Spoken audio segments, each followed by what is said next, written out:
నమస్కారం STV news కి స్వాగతం. నా పేరు ఉషా. ఇక బులెటిన్ వివరాలకు వెళ్తే మహమ్మద్ బిన్ తుగ్లక్ ఉన్నాడు. ఢిల్లీలో ఉన్న రాజధానిని దౌలతాబాద్ మార్చాడు. దానికి 6 నెలలు పట్టింది. సైన్యం సగం మంది చచ్చిపోయినారు. ఏడాది తర్వాత దౌలతాబాద్ కాదు, మళ్ళీ నచ్చలేదు నాకు ఢిల్లీ అన్నాడు. ఇంకొక 6 నెలలు పట్టింది. ఇంకొక సగం మంది చచ్చిపోయినారు. బంగారు నాణేల స్థానంలో తోలు నాణేలు అన్నాడు. 60-70 ఏళ్ళు వెనక్కి వెళ్ళిపోయింది దేశం తుగ్లక్ వల్ల. ఆ పరిస్థితి, నువ్వే అమరావతి 30,000 ఎకరాలు కావాలన్నావు, మళ్ళీ నువ్వే నేను అక్కడ ఇల్లు కట్టుకున్నాను అన్నావు.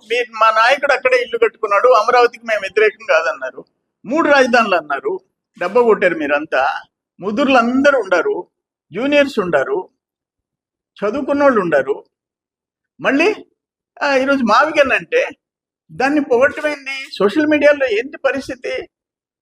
అది స్పష్టంగా మీ పార్టీలో జరిగే లోపాలని ఆయన మా పార్టీలో జరిగే లోపాలు కూడా రాస్తాడు. ఆయన కొత్త పలుకులో ఎలాంటి మొహమాటం లేకుండా రాస్తాడు. ఒక జర్నలిస్ట్, సీనియర్ జర్నలిస్ట్ ఆయన. ఏం మాట్లాడతావు నువ్వు రాధాకృష్ణ గురించి? రాధాకృష్ణ అంటే ఏమనుకున్నావు నువ్వు? మహిళల్ని అవమానపరిచాడా రాధాకృష్ణ? నువ్వు అసలు మహిళ సంస్కారం, సంస్కృతి పేరెత్తే అర్హత నీకుందా? సిగ్గుందా నీకు? ఏం మాట్లాడావు నువ్వు? చంద్రబాబు నాయుడు గారి తల్లిదండ్రుల గురించి ఏం మాట్లాడావు? చంద్రమోహన్ రెడ్డి తల్లిదండ్రుల గురించి ఏం మాట్లాడావు? సిగ్గుందా నువ్వు? నీదో బతుక? నువ్వు వాడే భాష. ఈ ఆంధ్రజ్యోతి పత్రిక 2000లో క్లోజ్ అయింది, మూతపడింది. 1960లో ప్రారంభమైంది, 2000లో మూతపడింది. 2002లో రాధాకృష్ణ గారు ఒక జర్నలిస్ట్ గా శ్రద్ధ తీసుకొని దాన్ని తిరిగి పునఃప్రారంభించాడు. ఈరోజు నంబర్ 1 టాప్లో, 1 అమాంగ్ టాప్ పేపర్స్ అన్నిట్లో ఇది కూడా ఒక ప్రధానమైన పత్రిక తెచ్చాడు. ఒక జర్నలిస్ట్ గా కష్టపడి పైకి తెచ్చాడు. ఆయన్ని నువ్వు ఎట్టంటే అట్టు మాట్లాడతావా? నీచంగా మాట్లాడతావా? నాకు అర్థం కాలేదు. 2002 నుంచి ఈరోజు ఎన్ని సంవత్సరాలు అయిపోయింది? 24 సంవత్సరాలు. మళ్ళీ 2009 నుంచి ABN news channel, print media, electronic media. నీ మాదిరిగా తండ్రిని అడ్డం పెట్టుకొని అడ్డంగా సంపాదించి దాంట్లో సాక్షి పత్రిక తెచ్చింది కాదు ఇది. తన కష్టంతో, తన అనుభవంతో పైకొచ్చిన పత్రికది. 3000 కిలోమీటర్లు ఒక ఆడబిడ్డ రాజశేఖర రెడ్డి కూతురు నడిచి, ఎండనక వాననక నడిచి, రాజశేఖర రెడ్డి కన్నబిడ్డ నీ చెల్లెలు, నీ తోడబుట్టిన చెల్లెలు నడిస్తే, ఆమె గవర్నమెంట్ రావటం ఆమెను వెలేస్తే, నువ్వు తల్లిని చెల్లిని వెలేసావు. వివేకానంద రెడ్డిని మర్డర్ చేసి వాళ్ళని కాపాడుకున్నావు. చెల్లెలు సునీతమ్మని ద్రోహిలాగా చూస్తావు. మొన్న నీ వైసీపీ నాయకుడు షర్మిలమ్మ మీద ప్రెస్ స్టేట్మెంట్ ఇస్తే బ్యానర్ ఐటమ్ లోపల ఫుల్ పేజ్ ఎవరి మీద? నీ సొంత చెల్లి, నీ రక్తం పంచుకొని పుట్టిన చెల్లి మీద. మీరు మహిళల గురించి కాకని మాట్లాడతాడా? సిగ్గుందా మీక? నీ పత్రికలో రాజశేఖర రెడ్డి పుణ్యమాన్ని సంపాదించుకున్నా మీరు, రాజశేఖర రెడ్డి పుణ్యమని రాజకీయాల్లోకి వచ్చిన వాళ్ళు, రాజశేఖర రెడ్డి కూతుర్ని, రాజశేఖర రెడ్డి కట్టుకున్న భార్యని, రాజశేఖర రెడ్డి తమ్ముడు కూతుర్ని, నీ సాక్షి, నీ బ్లూ మీడియా ఎంత నీచంగా మాట్లాడుతున్నారు. మీరు రాధాకృష్ణ మాట్లాడింది ఏం తప్పే ఉంది? ఆయన ఏం మాట్లాడాడు? మీరు రేపు ఉదయాన్నే జగన్మోహన్ రెడ్డి ఏం చెప్తుంది, మీ బతుకులు, మీ భార్య కాదంటే, అవును మా భార్య కాదు నా చెల్లెల అని చెప్పేసి సంబంధాలు చూసే టైప్ అయిపోయినారు వైసీపీ వాళ్ళు.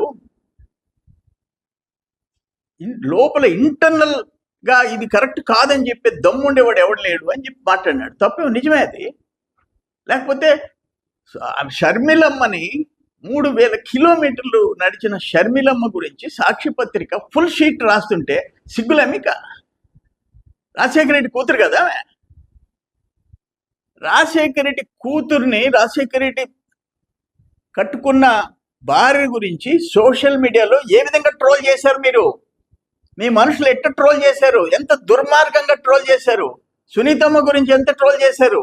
చనిపోయిన వివేకానంద రెడ్డి గురించి ఏం ట్రోల్ చేశారు మీరు? మీరా మాట్లాడేది? సిగ్గులేని వాళ్ళు మీరు.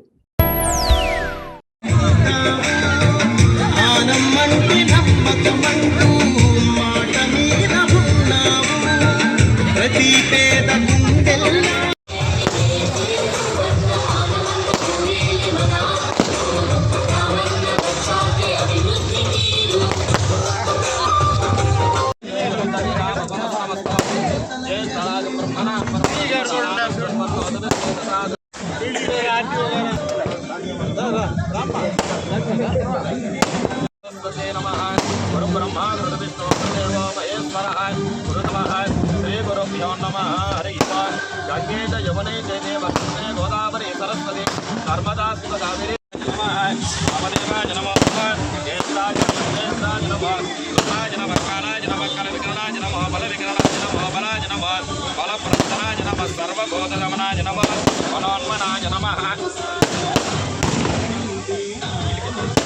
హస్తం వృక్షాయ కేశవాయ స్వాహా నారాయణాయ స్వాహా మాధవాయ స్వాహా గోవిందాయ నమః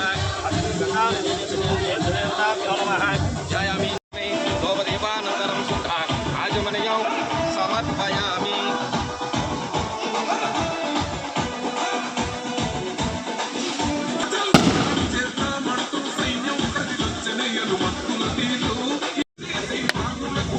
ధ్రువంతే రాజావరుణో ధ్రువం దేవో బృహస్పతిః ధ్రువంత యంత్రస్యాగ్నిశ్చ ఆష్టం ధారయతి కవటో.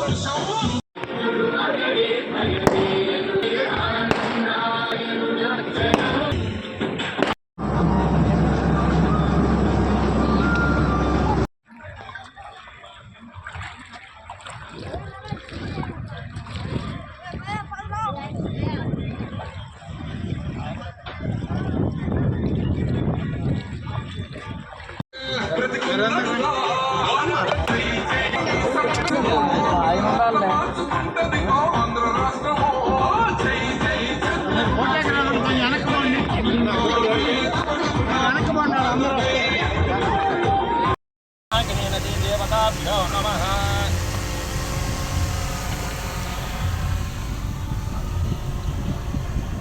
నీరాజనం దర్శయామి.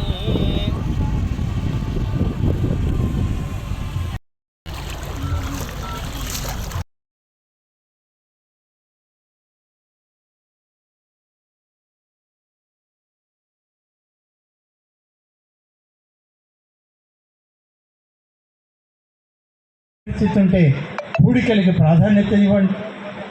అలాగే చెరువు సర్ప్లస్ వేర్ దాటి మీరు బయటకు వెళ్ళేటప్పుడు మనకంతా మీ అందరికీ తెలుసు, తట్టు ప్రాంతంలో ఉన్నటువంటి నీటి వైపు కళ్ళతో చూస్తూ ఉంటేనే ఆనందం కలుగుతుంది. ఎప్పుడు సంగమ ఆనకట్ట దగ్గరికి వస్తే నీటిపారుదల పైనుంచి విడుదల పూర్తయితే ఎండిపోయి ఉండేది పెన్నా నది, నీరు కనపడేది కాదు. పాత ఆనకట్ట షట్టర్స్ దగ్గరికి వస్తే ఏమీ ఉండేవి కావు, ఇసుక దెబ్బలు ఉపయోగపడుతుందని చెప్పి ప్రభుత్వాల్లో నాడు ప్రతిపాదించి నెల్లూరు సంగమ 2 బ్యారేజీల నిర్మాణానికి శ్రీకారం చుట్టిన ప్రభుత్వాలు నాడు. ఆనాడు ఆ ప్రభుత్వాల్లో ప్రధానమైనటువంటి స్థానంలో నేను కూడా ఒకటిగా ఉండడం, వీటన్నిటినీ సాధించుకోవడం, నిధులు తేవడం, మొదలు పెట్టడం. ఆనాడు మొదలు పెడితే తర్వాత 5 ఏళ్లకో 10 ఏళ్లకో పూర్తయింది. ఎప్పుడైనా పూర్తవనివ్వండి. ఇవాళ మన ఈ కార్యక్రమానికి పెట్టిన పేరు వాస్తవం రూపం దాల్చింది ఈ పెన్నా నది అని చెప్పి ఇవాళ జలసిరి అనేటువంటిది కనబడుతుంది అని చెప్పి మీకు మనం జలసిరి అంటే సిరి అంటే సంపద. ఈ సంపదని మనం ఎక్కడి నుంచో మామూలుగా తీసుకొచ్చుకునేది కాదు, కొనుక్కొచ్చుకునేది కాదు. ప్రకృతి సౌందర్యంలో నుంచి వచ్చేటువంటి జలాన్ని మనం అనేక ప్రాజెక్టుల ద్వారా, ఇటువంటి బ్యారేజీల ద్వారా వాటిని మనం ఒక్కొక్క స్థాయి నుంచి తెచ్చుకుంటూ వస్తే కృష్ణా పెన్నా నదిల యొక్క తుంగభద్ర నది మధ్యలో అనేక ఉపనదులు, వీటన్నిటి నీటిని ఇవాళ సోమశిలలో మనం ఆపి, సోమశిల క్రిందకు వచ్చేటప్పటికి బొగ్గేరు, బేరాపేరు, అలా అనేక రకాలైనటువంటి ఉప ఏర్ల నుంచి వచ్చేటువంటి ప్రకృతి సంపదే ఈనాటి ఈ జలసిరి అని చెప్పి చెప్పుకోవాల్సినటువంటి అవసరం ఉంది. ఎవరం ఎప్పుడు ఏమి చేసినా చివరికి దాని ఫలితం ఈ ప్రాంతానికే, ఈ ప్రాంత రైతాంగానికే, రైతు కుటుంబాలకే అని చెప్పి నేను ఈ సందర్భంగా మనం చేస్తున్నాం. ఒక్కొక్క సందర్భంలో ఒక్కొక్క కార్యక్రమాన్ని చేసుకుంటూ వచ్చాం. సోమశిల ప్రాజెక్ట్ కావాలన్నాం.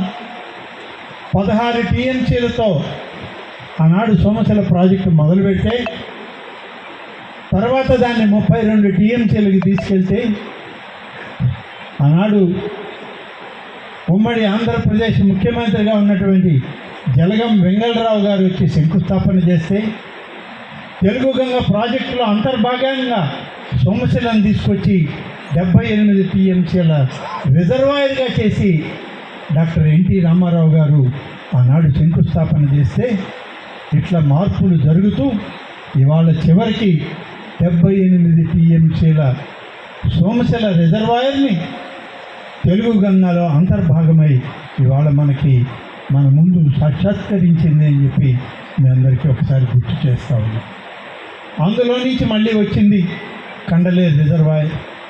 ఇప్పుడే ఎస్సీ గారి లెక్కలన్నీ చెప్పారు, మళ్ళీ వాటి జోలికి వెళ్ళక్కర్లేదు. మనం 78 టీఎంసీలు సోమశిల, 68 టీఎంసీలు కండలేరు రిజర్వాయర్ని ఒక్కసారి మనం నిలుపుకుంటే, దాని నిండా నీరుంటే 3 సంవత్సరాలకి సరిపడా నెల్లూరు జిల్లా రైతాంగానికి సాగునీరు, త్రాగునీరు ఇచ్చే బృహత్తరమైనటువంటి 2 ప్రధానమైన ప్రాజెక్టులు నెల్లూరు జిల్లాకే ఉండడం ఇది గర్వకారణం అని చెప్పి మీకు మనవి చేస్తున్నాం.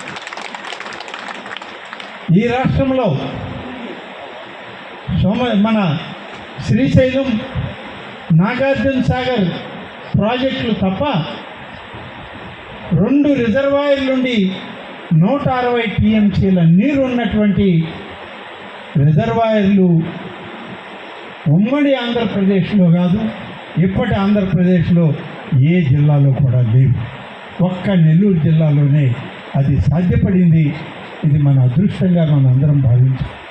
ఫలితం ఈనాడు సోమశిల కండలేరు రిజర్వాయర్, దాని క్రింద అవి పూర్తవుతూ అనాదిగా పురాతనంగా సర్ ఆర్థర్ కాటన్ లాంటి మహనీయులు గోదావరి ఆనకట్ట కడితే, కృష్ణా ఆనకట్టలు కడితే, ఆ తర్వాత పెన్నా నది పైన సంగం నెల్లూరు ఆనకట్టలు నిర్మాణం చేస్తే,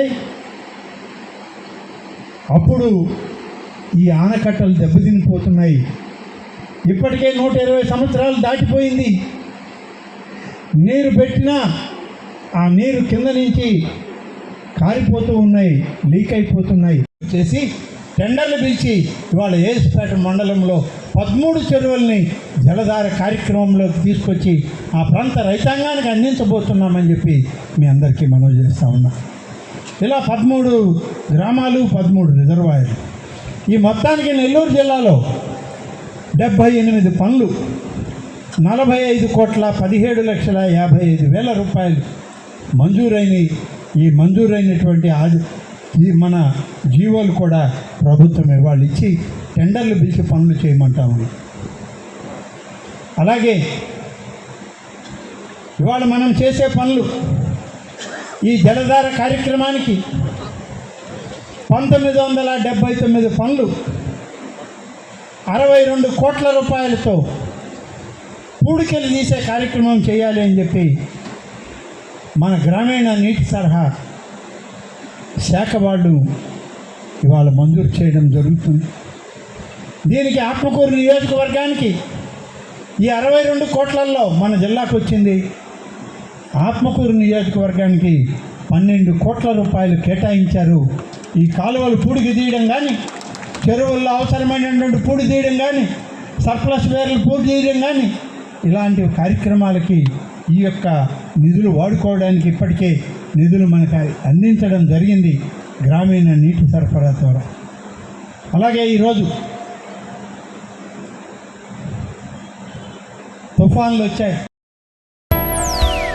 ఇది వాటి బులెటిన్. మరొక బులెటిన్లో మళ్ళీ కలుద్దాం. అంతవరకు సెలవు. నమస్కారం. మేము చేసే వీడియోస్ మీకు నచ్చినట్లయితే లైక్ చేయండి. అలాగే మరిన్ని ఇంట్రెస్టింగ్ అప్డేట్స్ కోసం మా STV తెలుగు ఛానల్ ని సబ్స్క్రైబ్ చేసుకోండి.